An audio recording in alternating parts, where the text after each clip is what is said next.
이제 요번에 이제 설명드릴 거는 KDF입니다. 그래서 KDF는 이제 어떤 값으로부터 대칭키를 만들어주는 그런 함수예요. 대칭키를 만들어주는 함수인데 보통 우리가 DPL만을 하더라도 그 양쪽 사용자들이 공유하게 된 비밀 정보는 G의 AB승인데 이의 G의 AB승을 그냥 K로 쓰는 게 아니라 얘를 KDF라는 함수에 넣어서 필요한 키들을 만들어내는 거예요. 그리고 요즘은 키를 하나만 만들지 않고 여러 개를 만들어 쓰죠. 암호화 키, 맥키 뭐 이렇게 만들어서 또 방향마다 브라우저가 쓰는 키 2개, 또 서버가 쓰는 키 2개. 그래서 총 각각 브라우저 서버가 4개를 만들어서 방향마다 다른 키를 씁니다. 이제 그때 사용하는 게 KDF이고, 이 KDF는 주로 맥 함수를 또는 맥인데 HMAC을 많이 써요. 해시 기반의 맥을 많이 쓴다는 거예요. 그래서 이 HMAC의 경우에는 얘는 그냥 어떤 비밀 정보로부터 키를 만들어내면 되니까 이 키들을 필요한 길이의 키들을 이렇게 반복적으로 T0로부터 T1을 만들고 그 다음에 T1을 또 이용해서 T2를 만들고 이거를 원하는 만큼 할 수 있겠죠. 그러면 내가 필요한 길이가 뭐 얼마다? 512비트다. 그럼 그거만큼 반복적으로 해서 계산을 하면 됩니다. 그러니까 여기다가 기본 입력될 값 넣고 계산해서 이제 이 값들을 만들어내는 거예요. 그러니까 얘를 알고 있는 사람만이 이 값을 만들 수 있으면 되거든요. KDF는. 그래서 그리고 이렇게 해서 잘라진 요 값들이 서로 연관이 없어야 돼. 독립적이어야 되는 거지. 얘를 안다고 얘를 알 수 있으면 안 되고 그런 거니까 이런 식으로 뭐 자세하기보다는 어쨌든 해시나 맥을 이용해서 우리가 공유된 비밀 정보로부터 필요한 길이의 키를 만들어내는 거고요. PBKDF는 아까 말씀드렸던 패스워드 기반 암호키를 만들 때 쓰는 거예요. 패스워드부터 키를 만들 때에는 추가적으로 뭐에 좀 더 강건하면 좋으냐면은 그 사전 공격에 대해서 여러 가지 추측 공격에 대해서 강건하게 되면은 좋을 것 같아요. 그래서 쓰는 것이 이제 PBKDF인데 PBKDF는 이제 주로 요 두 번째 걸 쓰는데 여기에 보면은 반복 횟수가 나와요. 반복 횟수. 그래서 한 번만 계산해 가지고 값을 얻어내는 게 아니라 얘를 뭐 2000년도에는 1000번에서 얻었는데 요즘은 뭐 10만 번, 만 번, 10만 번 엄청나게 많이 반복해서 만들게 돼요. 그러면 패스부터 하나의 키를 만들 때 걸리는 시간이 제법 걸리는 거죠. 왜 그렇게 하죠? 이거는 비크립트나 아라곤처럼 패스워드 해싱할 때도 이렇게 속도를 느리게 하는 함수를 썼어요.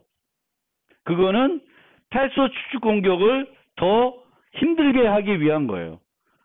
패스워드 추측 공격을 하려면은 많은 패스워드로부터 키들을 만들어 봐야 되겠죠. 근데 하나의 키를 만들 때 걸리는 시간을 늘리는 거예요. 정상적인 사용자들은 하나의 키만 만들면 되니까 그게 조금 더 걸린다고 해서 그렇게 불편함을 느끼지 않는데 사전 공격을 하려고 어마어마한 많은 수의 그 패스워드로부터 키를 만들려는 사용자는 너무 오랜 시간이 걸리게 되는 거죠. 이 반복 횟수 때문에.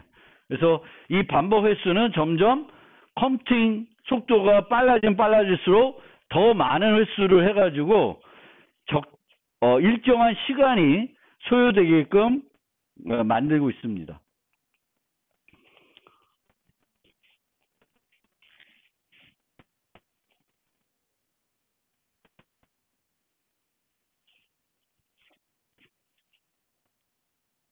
그리고 이제 그 샤3 같은 경우에는 스펀지 구조로 되어 있기 때문에 그걸 직접적으로 이런 KDF나 KDF에 활용하기가 좀 더 효과적이다라는 얘기입니다. 뭐 중요한 얘기는 아니고.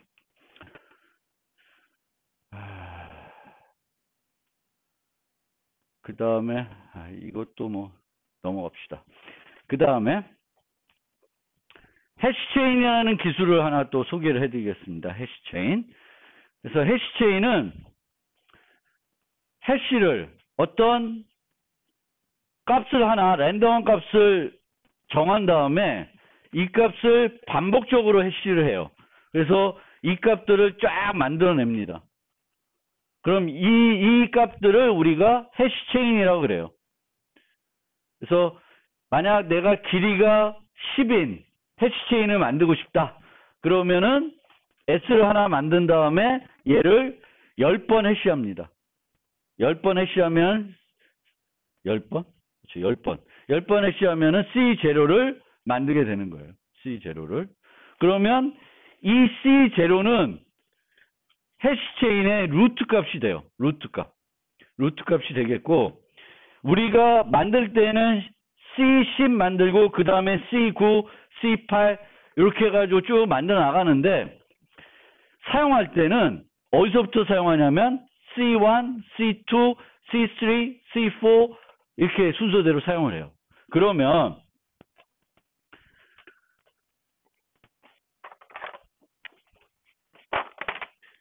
C0는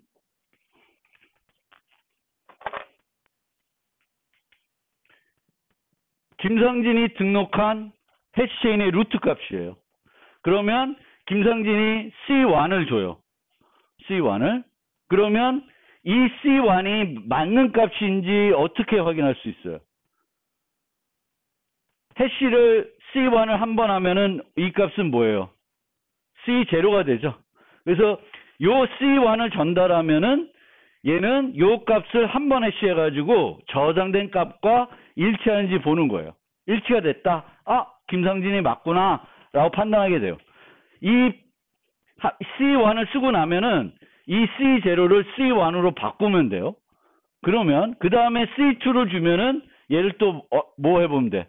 한번 해시해보고 이 값이 저장된 C1과 일치하면은 사용자, 김상진 거라고 확신할 수 있습니다. 그런데 C2를 우리가 알게 됐다. 사용자들이 주고받아서. 그럼 이 C2부터 C3를 계산할 수 있나요? 계산을 못하죠. C3부터 C2는 계산할 수 있어도 C2로부터 C3는 계산을 못해요. 그래서 우리가 얘를 하나씩 쓰면 돼요. 그러면 이 하나들을 우리가 일회용 패스워드처럼 한 번에 하나씩 써서 나를 인증할 수가 있는 거예요. 나는 해시체인을 뭐 30개짜리 만든다. 그리고 C0를 안전하게 등록해 놔요. 그러면 내가 30번은 얘를 하나씩 써가지고 뭘 할 수 있어? 나를 인증할 수 있는 거예요. 그게 해시체인입니다. 그러니까 해시체인은 해시 함수의 일방향성을 활용하는 거예요. 한쪽 방향으로는 계산할 수 있는데 거꾸로는 계산이 안 되는 거예요. 그래서 이쪽부터 쭉 만든 다음에 얘를 등록하고 하나씩 쓰는 거예요. 써서 인증을 하게 돼요. 근데 다 하고 나면 다시 해야 되겠죠. 다시 해시체인을 만들어서 C0를 등록하고 또 쓰면 돼요. 이게 해시체인입니다. 해시체인. 그래서 해시체인은 연속적으로 사용자를 인증할 수 있어요. C0만 안전하게 인증되면. 근데 C0를 어떻게 인증할까? 얘를 인증하는 건 되게 복잡하게 해도 돼요. 그럼 얘가 인증되고 나서는 그 다음부터는 필요한 연산은 뭐만 있어? 얘를 확인하려고 그러면 해시만 한번 해보면 되는 거죠. 내가 갖고 있는 값과 받은 값을 해시해가지고 내가 갖고 있는 값과 일치하는지만 보면 돼요. 그러니까 되게 저렴한 비용으로 사용자를 인증할 수 있죠. 한번 비싼 비용으로 루트를 안전하게 저장해 놓고 나면 그 다음부터는 매우 저렴한 비용, 하나의 해시 함수만 이용해 가지고 사용자를 인증할 수 있습니다. 그게 램퍼트의 해시체인 기법입니다. 그리고 실제 저 벨코라는 회사는 이 해시체인을 이용해 가지고 일회용 패스워드 기법을 제안하기도 했습니다. 그냥 알아두시면 되겠고, 그 다음에 해시 퍼즐을 좀 소개할게요. 해시 퍼즐. 해시 퍼즐은 이제 두 개 소개할 건데, 얘는 아바디가 썼던 거랑 비슷해요. 그 패스워드의 안전성을 높이기 위해서. 그래서 원래 해시 함수는 일방의 함수니까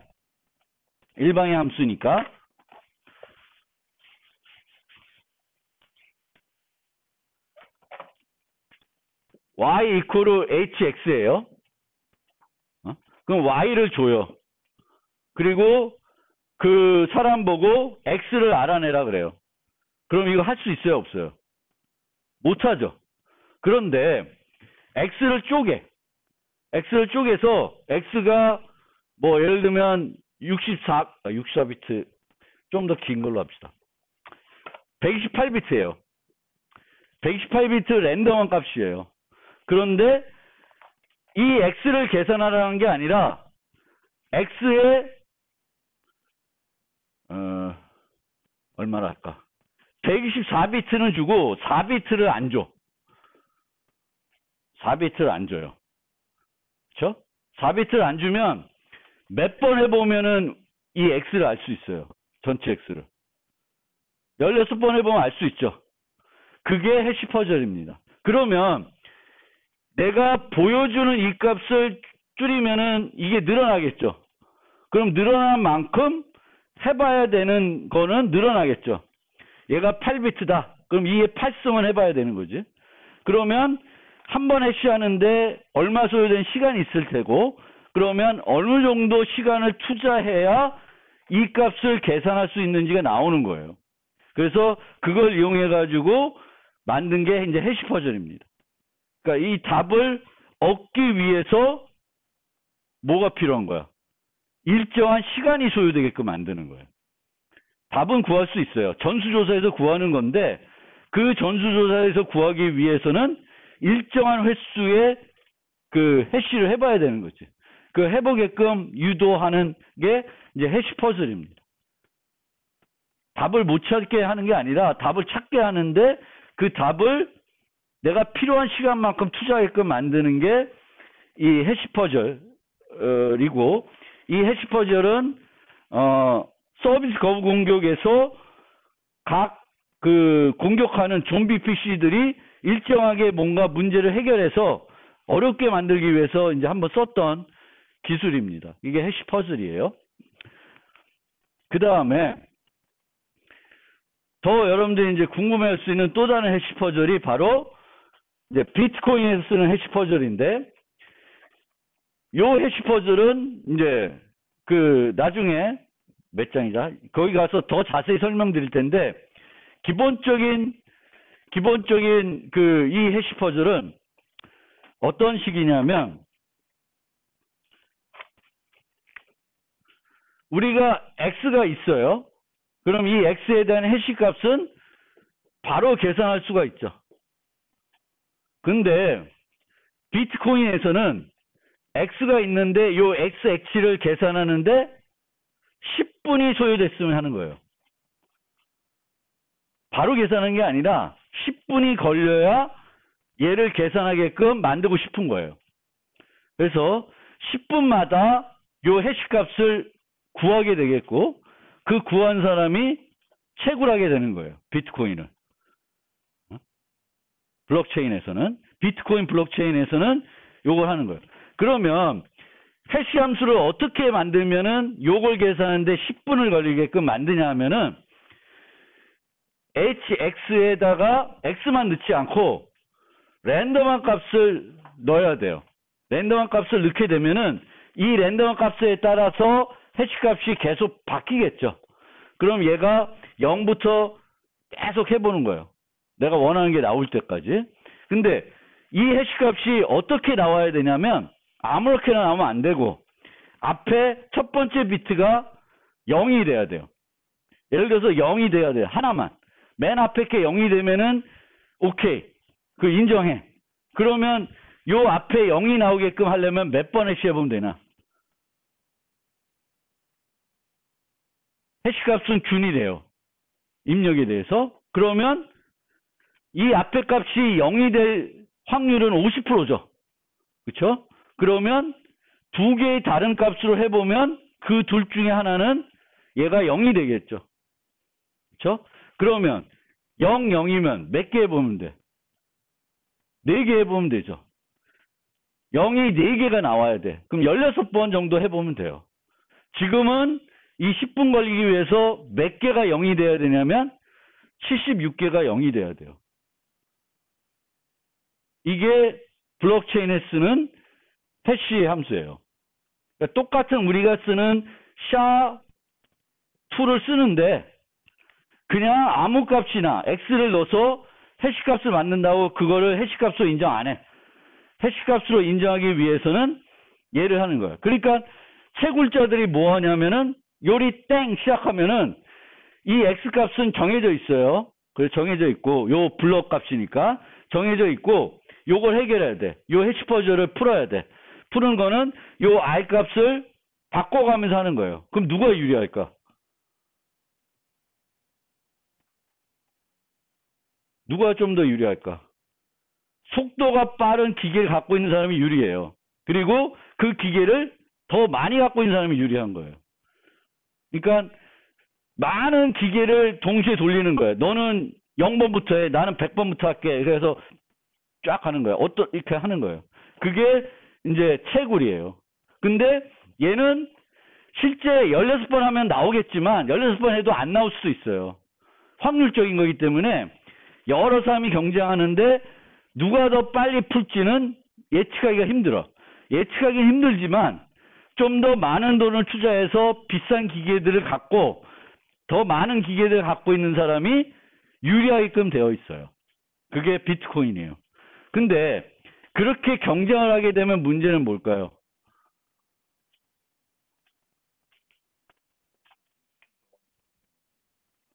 전기세가 엄청 낭비되고 그 전기세는 환경 파괴의 주범이 돼요. 그래서 되게 비트코인이 갖고 있는 큰 단점 중에 하나가 이런 해시 퍼즐을 써서 그래요. 그래서 이거를 이제 안 쓰고 다른 방법으로 블록체인의 특성은 불가역성이에요. 첨삭만 가능한 거. 첨삭. 그런데 얘를 쓰면 왜 첨삭만 가능할까? 그거는 이제 뒤에 나오는데 하여튼 첨삭만 가능하게 만들어야 되는데 그리고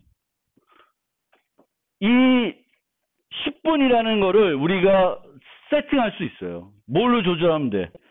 이 필요한 영의 개수를 늘리고 줄이면 늘리고 줄여가지고 평균적으로 10분이 걸리게끔 조절할 수가 있습니다. 현재 사용자들이 사용하는 해시파워를 검사해 보면은 어느 정도 시간이 걸리면은 이 문제를 해결하겠다는 게 예측이 되겠고 거기에 따라서 필요한 영의 개수를 좀 줄일 때도 있고 늘릴 때도 있어요. 그렇지만 거의 평균적으로는 10분에 하나씩 답을 찾을 수 있게끔 이제 만들어 놓고 있습니다. 그러면 나중에 설명드리겠지만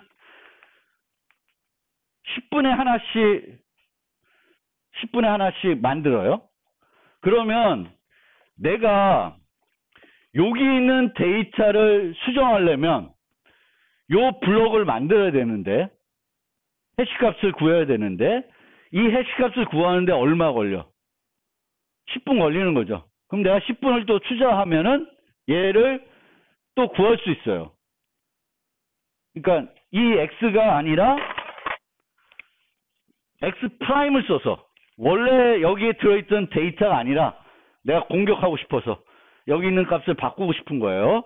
그러면 원래 썼던 이 x 값이 아니라 x 프라임을 이용해 가지고 또 0부터 쭉 해보면 얼마만 소요하면은 얘를 수정할 수 있어요. 10분을 투자하면 나도 충분한 컴퓨터 그 채굴기가 있어서 10분을 투자를 하면은 나도 얻을 수 있어요.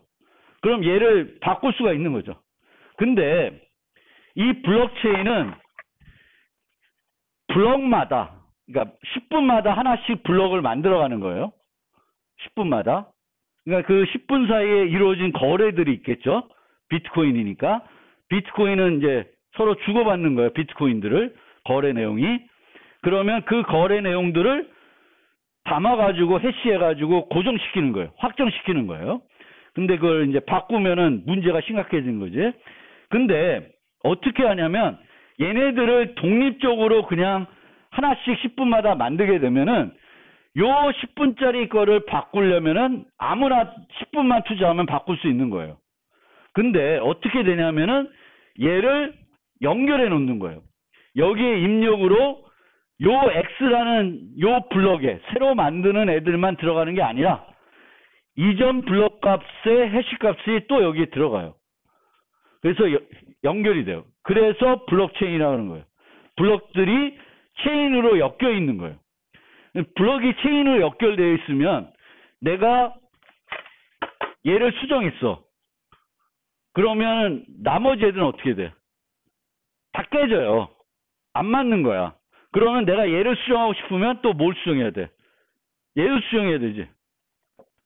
그럼 계속 수정하면 되잖아. 근데 수정해서 못 따라가요. 왜? 얘가 여기서 가다가 이제 멈춰. 더 이상 안 해. 스톱! 그러면 얘보다 지나갈 수 있어요. 근데 비트코인은 어떻게 돼 있냐면은 안 멈춰. 블록체인이 10분에 그 블록 생성하는 게 멈추는 순간 비트코인은 망가지는 거예요. 그 역할을 못 해. 그러니까 이게 불가역성이 제공이 돼야 되는 건 내가 지금 여기 있는 요 블록을 수정하고 싶으면 10분 걸리면 수정할 수 있어. 근데 얘만 수정해서 되는 게 아니라 얘 뒤에 있는 블록들을 다 수정해야 돼.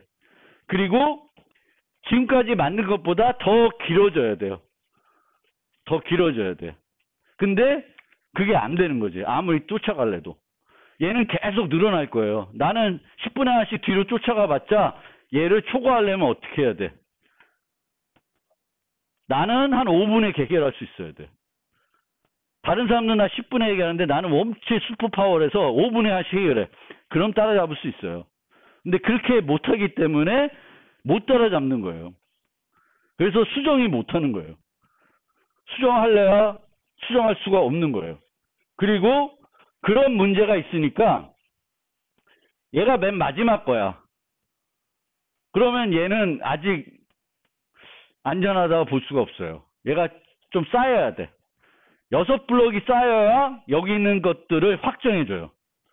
아, 이거는 문제가 없겠구나. 얘는 절대 수정이 안 되겠구나. 하는 거예요. 그러면 6블럭이면 하나에 10분에 한 블럭씩 만들어지면 6블럭이면은 1시간 뒤에 가야지만 거래가 확정되는 거예요. 그렇게 돼야지만 이제는 절대 수정될 수 없겠구나. 그걸 누군가가 못한다는 거예요. 그래서 좀 더 자세한 내용은 그 블록체인 시간 가서 다시 설명드릴 텐데 기본적인 개념은 이런 겁니다. 해시 함수를 계산하는데 그냥 우리가 hx 계산하면 안 되는 거고 해시 값이 어떤 특정한 그 값을 만족해야 돼요. 그게 앞에 비트들이 0이 돼야 되는 걸로 우리가 하고 있고 그 0의 개수를 조절해서 그 해시 함수를 계산하는데 소요된 시간을 조절할 수 있고 비트코인은 그거를 10분으로 정했어요. 10분 정도의 난이도가 있어야 우연히 두 사람이 똑같은 결과를 얻는 확률이 되게 낮게 된다는 거예요. 예를 들면 1분에 하나씩 확정하게끔 만들었다. 그러면 여러 사용자들이 동시에 답을 찾을 수가 있어요. 그렇게 되면은 비트코인이 잘 동작을 안 해. 그래서 10분으로 잡은 이유는 되게 그 여러 사람들이 채굴하고 있지만 특정한 사람이 동시에 채굴할 확률을 되게 낮춰버린 거예요.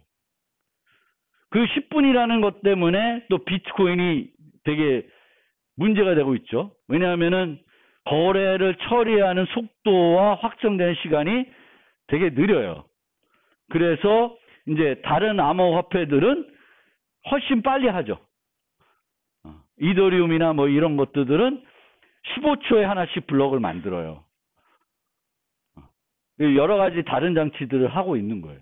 근데 블록체인은 10분에 하나씩 이렇게 하고 있어요. 그래서 블록체인이 가치가 있는 건 최초다라는 거 외에는 별로 가치가 별로는 없는데 돈은 무지 엄청나죠. 그렇고요. 이 블록체인이 그러니까 여기 비트코인에 쓰는 이 기술이 이 프루프 오브 워크라 그래요. 작업 증명이라 그래요. 왜냐하면 이 해시 값을 계산했다는 건 내가 10분 동안에 해시 함수를 노력했다는 게 나와요. 그래서 작업 증명이라 그러는데 이 작업 증명이 원래는 비트코인에서 처음 쓴 게 아니라 어디서 쓰냐면은 스팸 메일 방지용으로 원래 제한이 됐어요. 스팸 메일. 그러니까 메일이 도착을 하면 이 메일이 스팸 메일이 아니기 위해서는 거기에 해시 퍼즐을 해결한 그 값이 같이 들어와야 돼. 그러니까 메일 내용이 있어요. 수신자가 있고 그러면 이 메일이 스팸 메일이 아니기 여겨지기 위해서는 H 수신자 메일 내용 랜덤 값 이렇게 들어가 가지고 0이 앞에 몇 개 나와야 되는 거야. 그러면 요 해시 함수를 계산하는데 뭐 1분은 소요되게끔 만든다. 그러면 0의 개수가 나오겠죠. 그러면 이 스팸 메일을 보내고 싶은 사람이 100명한테 보내야 된다. 그럼 이 해시 퍼즐 몇 개 해결해야 돼? 100개 해결해야 되는 거야. 내가 정상적인 사용자 한 사람한테 메일 보내는 건 요 해시 퍼즐 하나만 해결해야 되니까 별로 부담이 안 되는데 스팸 메일을 보낸다는 건 뭐 불특정 다수에게 똑같은 메일 내용을 보내는 거죠. 그러려면은 뭐 10,000명한테 보낸다. 그럼 해시 퍼즐 몇 개 해결해야 돼? 10,000개를 해결해야 되는 거야. 그럼 안 하고 말지. 내 그 전기세, 내 시간 아까운 거죠. 그래서 원래는 스팸 메일 방지용으로 처음에 제안됐던 거고 그거를 사토시 나카모토 누군지 모르겠지만 그 사람이 갖고 와서 암호화폐를 실현하는데 사용한 거예요. 사토시 나카모토가 사용한 기술 중에 사토시 나카모토가 처음 제안한 기술은 하나도 없어요. 기존에 나왔던 기술들을 갖고 와서 자기가 실현하고 싶었던 암호화폐를 만들어낸 거지. 그러니까 아주 뭔가 이렇게 아주 기발한 거를 만든 사람보다는 똑똑한 천재죠. 내가 이거 갖고 하는 그게 아니라. 자, 그리고 해시 퍼즐이고요. 그 다음에 머클트리라는 게 또 비트코인 가면 나와요. 비트코인 머클트리. 그래서 아까 보면은 요 블록 내용들을 해시가 여기다가 넣는다 그랬죠. 확정한다 그랬죠. 이게 이제 블록에 들어간 내용이 그 10분 동안 왔다 갔다 한 거래 내용들이 여기 들어가는데 그 내용들을 그냥 한번 해시해가지고 여기다 넣는 게 아니라 어떻게 하냐면 머클트리를 이용해서 만들어요. 머클트리는 어떻게 만드냐면은 단말에다가 메시지를 해당해요. 그러면 거기를 그 메시지들을 해시해가지고 해시값을 구해요. 그 다음에 그 위에 있는 중간 노드는 양쪽의 해시값을 또 해시해서 만들어요. 그럼 또 얘 두 개를 이용해서 얘를 만드는 거예요. 그러니까 4개의 메시지를 이렇게 머클트리로 만들면은 이런 식으로 돼요. 올라가면서 양쪽에 왼쪽과 오른쪽 좌식에를 합쳐서 해시하는 거예요. 꼭대기까지. 그거를 우리가 머클트리라 그래요. 그러면 내가 4개의 메시지에 서명을 해야 돼요. 4개의 메시지에. 그러면 4개의 메시지에 서명을 해야 되면은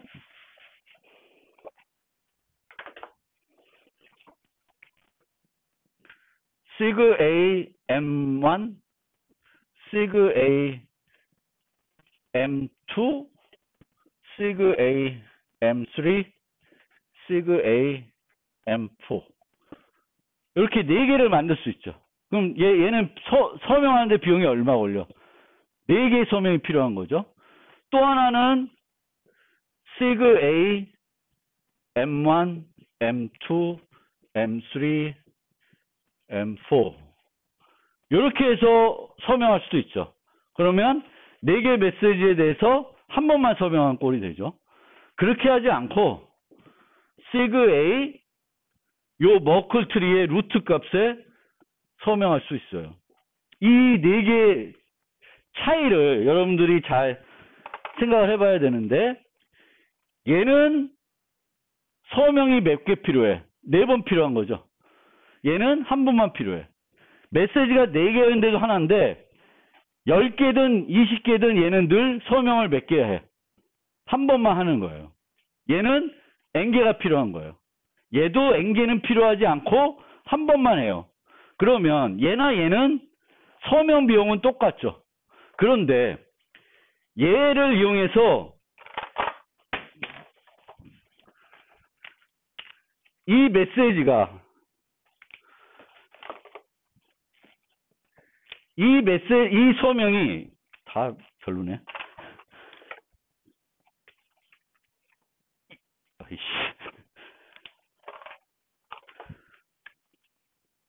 이 서명이 M1에 대한 서명인지를 보여주려고 그러면 얘는 뭘 보여줘야 돼? M1만 보여주면 안 되고 뭘 또 보여줘야 돼? 나머지 M-1개 메시지도 다 제시해줘야 돼. 근데 얘는 어떻게 되냐? 얘는 요거 제시하고 몇 개의 정보만 제시하면 되냐면 로그 n개의 메시지만 제시해주면 돼요.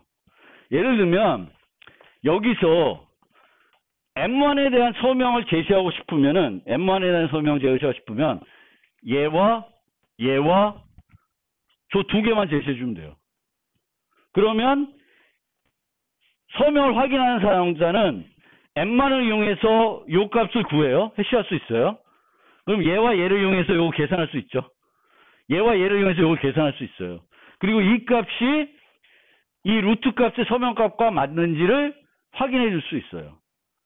즉 머클 트리를 이용하면은 여러 개의 메시지에 대한 서명하는 대신에 한 번 서명을 통해서 서명하는 비용을 줄일 수가 있고, 그 서명을 공개를 해야 될 때, 개별 서명을 공개해야 될 때, 개별 서명을 공개할 때 몇 개의 정보? 각 정보들은 굳이 공개할 필요 없고 M1과 그 메시지와 로그 n개의 값들만 공개해 주면 돼요.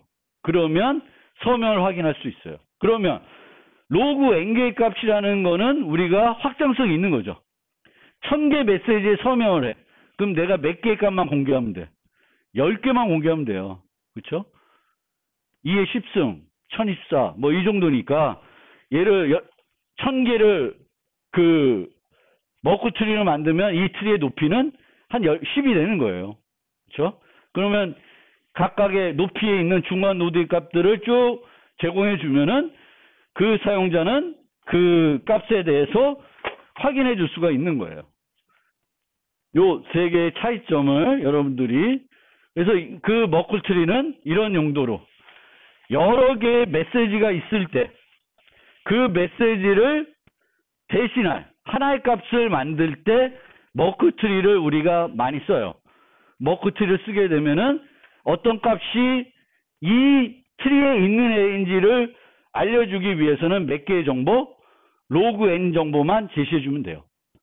그리고 그 정보를 통해서 값들을 계산해서 그 값이 이 루트 값하고 같은지만 보면 그 공개된 M1이 또는 MI가 이 트리에 있는, 이 트리의 단말 중 하나라는 거는 확신할 수 있습니다. 그게 이제 머클 트리. 머클 트리고 실제적으로 블록체인에서도 이 아래에 들어가는 것들이 이런 식으로 머클 트리로 들어가서 최종적으로 블록체인에 입력되는 값은 요 값이에요. 머클 체인의 루트 값, 머클 체인의 루트 값, 랜덤 값, 이전 블록 값, 세 값을 이용해서 그 해시 값을 계산하게 됩니다. 자, 요 해시 기반 서명인데 이 해시 기반 서명은 일회용 서명이에요. 일회용 서명. 일회용 서명이라는 거는 메시지를 서명 키가 있을 때 한 번만 서명할 수 있어요. 그러니까 서명 키가 있으면 원래는 그거를 계속 이용해서 여러 개의 메시지를 서명할 수 있는데 해시 서명은 한 번만 할 수 있는 거야. 그러니까 한 번 하고는 뭘 바꿔야 돼? 키를 바꿔야 돼요. 별로지, 그쵸? 근데도 양자 컴퓨팅에서 그 양자 내성 암호 서명 기술 중에 하나로 고려되고 있긴 해요. 근데 후보로 올라간 거 보면은 얘가 조금 그 다른 애들보다는 좀 고려 대상이 낮아요. 근데 기본 개념만 조금 설명드릴게요. 자, 공개 키가 HX, HY이고 개인 키가 XY예요. 매우 큰 X와 Y 값을 개인 키로 쓰고 공개 키로 써요. 그런데 이걸 이용해서 한 비트를 서명하고 싶어요. 한 비트. 그러니까 한 비트라는 건 0 또는 1을 서명하는 거죠. 그러면 0에 서명하고 싶으면은 뭘 공개를 해? X를 공개해요. 1을 공개하고 싶으면 1에 대한 서명이라는 걸 공개하고 싶으면 Y를 공개하면 되는 거예요. 그런데 X와 Y를 공개하는 순간 그 다음에 또다시 서명은 못하죠. 노출됐으니까. 그래서 일회용 서명이에요. 그럼 N비트 서명하려면은 해시 값이 몇 개 필요해요? 한 비트마다 해시 값이 2개 필요한 거예요. 어마어마하게 길진 않아도 되게 길죠. 그래서 쟤를 조금 확장을 해가지고 윈터니스라는 사람은 아까는 HX, X 해가지고 공개하냐 안 하냐에 따라서 한 비트 서명을 할 수 있었어요. 이제는 어떻게 하냐면 W 비트 서명하기 위해서 HW의 X음을 그러니까 HX를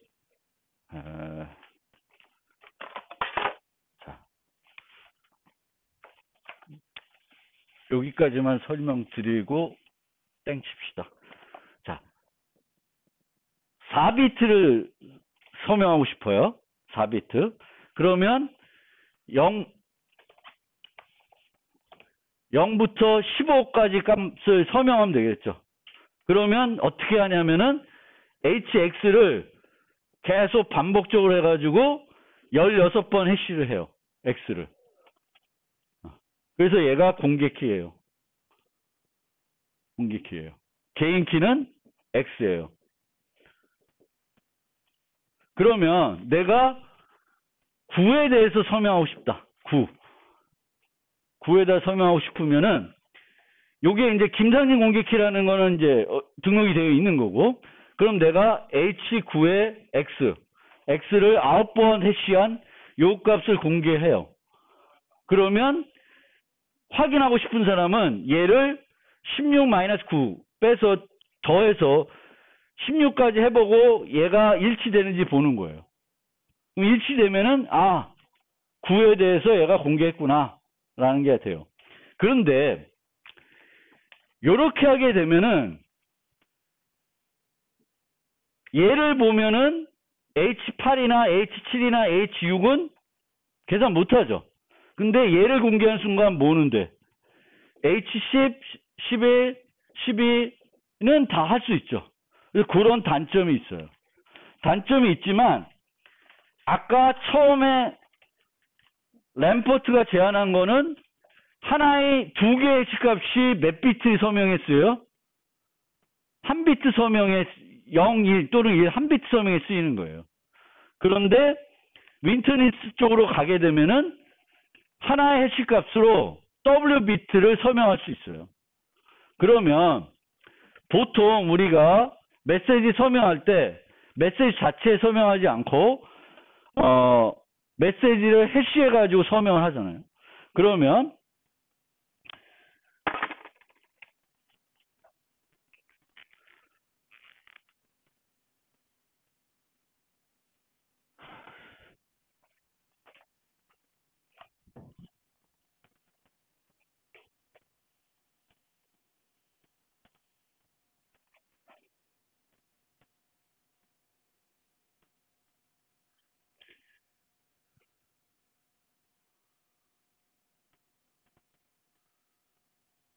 256이 2의 8승, 얼마?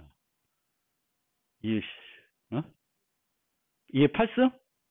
8승 맞죠? 8승?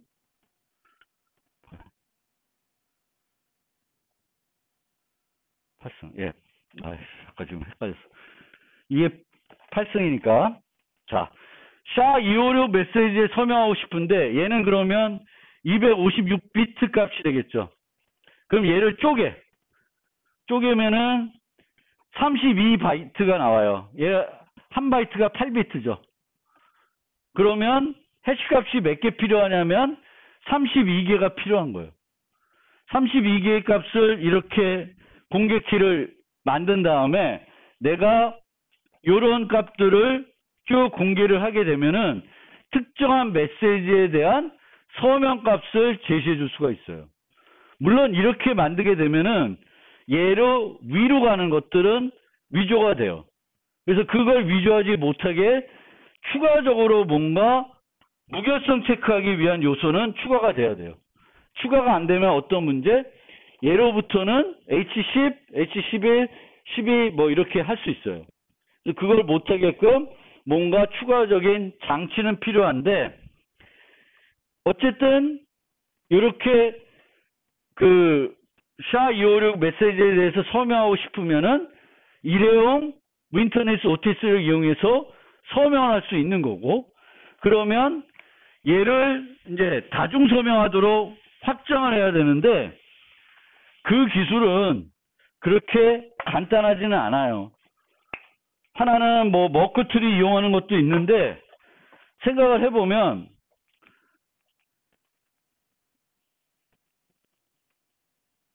그렇게 이렇게 효율적인 방법이 아니에요. 효율적인 방법이 아니어서 이게 이제 가지고 있는 어려움이겠죠. 우리는 양자 컴퓨팅이 실제 현실화되면은 지금까지 잘 썼던 RSA나 이산대수 기반 걸 못 쓰게 돼. 그래서 뭔가 대안을 찾는데 이 대안이 없었던 게 아니에요. 옛날부터 제한이 됐던 건데 안 썼지. 왜 안 썼겠어? 별로 효율적이지 못하니까 안 썼어요. 근데 효율적이지 않아서 안 썼지만 이제는 제한이 없으면 이거라도 또 써야 되는 거 아니냐? 이런 개념이에요. 이게 일회용이기 때문에 뭔가 나름대로 그래도 효율성을 높이고 할 수는 있어도 여전히 이런 개념으로 우리가 그 서명하기보다는 RSA처럼 키 하나 만들고 계속 그 키로 메시지들을 반복적으로 암호하다가 한 1년 지나면 버리고 새 키 만들고 쓰면 훨씬 편하고 간단한데 이런 애들 쓰게 되면은 너무 불편해지는 거죠. 그래서 이게 그래도 여러 가지 대안으로 제기는 되지만 제가 말씀드리고 싶은 거는 되게 불편하다. 뭐 가능하겠지만 너무 번거롭게 되는 거예요. 일회용이니까 키들을 내가 N개 메시지 서명하려면 키를 몇 개 만들어야 돼? N개 만들어야 돼. 그리고 다 쓰고 나면 또 N개 만들어야 돼. 그리고 그 N개들이 내 거라는 걸 또 증명해야 되겠고 복잡하죠. 그래서 대안으로는 고려는 되지만 어, 이 시대가 안 왔으면 어? 이런 막 근데 실제적으로 그래서 그런지 몰라도 얘가 최종 후보까지는 안 올라가더라고요. 최종 후보까지는 안 올라가고 이제 3차 예선가 떨어지더라고. 지금은 격자 기반이라는 라티스 기반이라고 하는 그 기술들을 쓰는데 그것도 마찬가지예요. 없었던 기술이 아니야. 지금까지 다 누군가가 생각해냈고 제안했던 기술들인데 그 기술들이 지금의 우리가 쓰고 있는 RSA나 타원곡선이나 뭐 이런 것보다는 훨씬 효과적이지 못한 거죠. 효율적이지 못한 거야. 안전성은 모르겠지만 효율적이지 못해요. 그래도 이제는 양자가 현실화되면은 쓸 수가 없으니까 다른 데는 쓸 수밖에 없으니까 이제 옛날에 쳐다보지 않았던 그냥 연구 결과로서만 아 그런 게 있었구나라는 것 정도로만 여겼던 애들을 다 끄집어 놔서 조금씩 개선을 시키고 있는 거예요. 그러면서 좀 개선도 되지만 여전히 제한적인 측면은 있는 요소들이 있습니다. 그래서 그거를 좀 여러분들이 이해해 주셨으면 좋겠고 어쨌든 해시를 이용해서도 소명이 가능하다라는 그 개념만 그냥 알아두시면 되겠습니다. 자, 오늘은 여기까지 하겠습니다.